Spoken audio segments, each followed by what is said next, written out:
kalau kita lihat ya, cukup mengejutkan atau justru tidak terkejut nih dengan adanya operasi tangkap tangan yang dilakukan oleh KPK terhadap salah satu calon gubernur, salah satu paslon di Bengkulu, petahana lagi.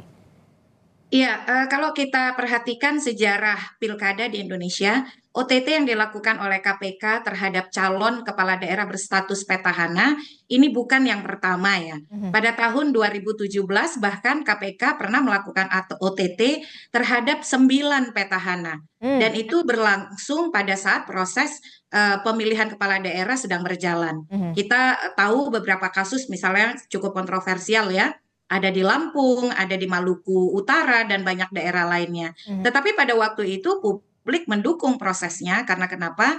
Ya, KPK mampu meyakinkan bahwa ini memang proses hukum yang harus dilakukan dalam rangka penegakan penegakan hukum atas tindak pidana korupsi.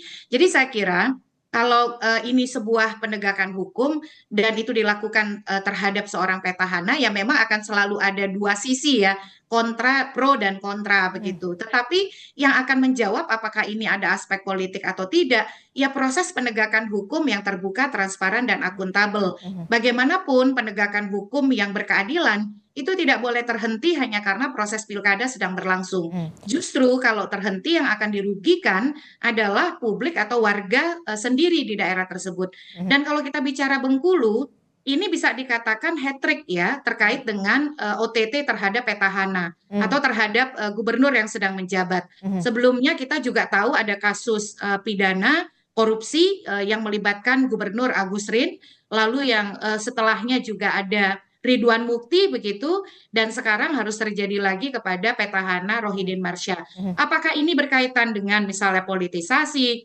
kontestasi pilkada? Mhm.